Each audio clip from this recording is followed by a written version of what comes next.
বাংলাদেশ আমার কাছে মনে হয় ইচ্ছে করে ম্যাচটা হেরে গেছে। এমন বডি ল্যাঙ্গুয়েজে আসলে মানে শেষ মুহূর্তে আসলে দেখেছি। আ একমাত্র সাইফ হাসান ছাড়া এবং যে সাইফ হাসান ৬৯ রান করার মধ্যে ৩ বার সুযোগ পেয়েও সুযোগটা কাজে লাগাতে পারেননি। যদিও আজকের ম্যাচে সর্বোচ্চ রান স্কোরার শুধুমাত্র সাইফ হাসান। বাকিরা আসলে কি করল? তানজিম হাসান সাকিব যখন আসলে তার উপরে বাংলাদেশের সমর্থকরা কিছুটা অন্তত আশ্বাস রাখে যে কিছু হয়তো তানজিম সাকিবের ব্যাট থেকে আসবে। কিন্তু তিনি কি করলেন? ১ম বলে আসলে বিগ শট খেলতে গিয়ে তিনি বোল্ড হয়ে গেলেন।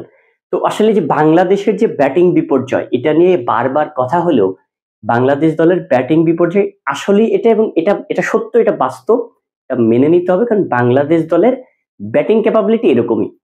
বা যেদিন ২ জন ৩ জন চলে ওঠে শুধুমাত্র সেদিনই বাংলাদেশ ম্যাচটা জিততে পারে। বাংলাদেশ দল নিঃসন্দেহে আজকে বোলিং এবং ফিল্ডিং খুবই দারুণ করেছে এবং দুর্দান্ত করেছে। যখন ৬ ওভারে ৭২ রান হয়েছিল, তারপর থেকে পাওয়ার প্লের পর থেকে আসলে বিশেষ করে ১০ ওভারের পর থেকে যেভাবে আসলে ব্রেক থ্রুটা আনে, রিশাদ হোসেন রান আউট করলেন, ২ টা উইকেট নিলেন। যেভাবে ব্রেক থ্রুটা আসলে শুরু হলো, সেখান থেকে আসলে ভালোভাবে যেখানে ২০০ প্লাস রান হয়ে যেত, সেখানে ইন্ডিয়াকে ১৬৯ রানে আটকায় দিয়ে গেছিল। যেটা আসলে আমি অন্তত আশা করেছিলাম যে বাংলাদেশ দল শ্রীলঙ্কার সাথে যে ক্রিকেটটা খেলেছিল, সেই ক্রিকেটটা যদি আজকে ইন্ডিয়ার সাথে খেলতে পারত, একটা লড়াকু ইনিংস আসলে দর্শকরা দেখতে চায়। আমরা সাধারণ দর্শক হিসেবে সবসময়ই অন্তত ইন্ডিয়ার সাথে খেলা হলে আমরা জানি যে ইন্ডিয়ার সাথে আমরা হারবো। তারপরেও আশা রাখি যে একটা ফাইট মানে একটা ভালো একটা ম্যাচ হবে যাতে আমাদের কোনোভাবে হেসে খেলে না উড়িয়ে দিয়ে ইন্ডিয়া জিততে পারে।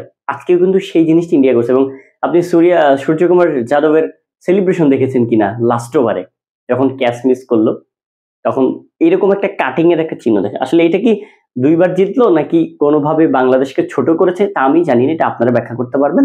আমি খুবই ছোট মানুষ। তবে যেটা বলছিলাম যে বাংলাদেশ দল তাদেরকে আসলে জাতটা চিনে দিচ্ছে যে ভাই আমরা এরকম ক্রিকেট খেলি, আমাদের দ্বারা এরকমই সম্ভব।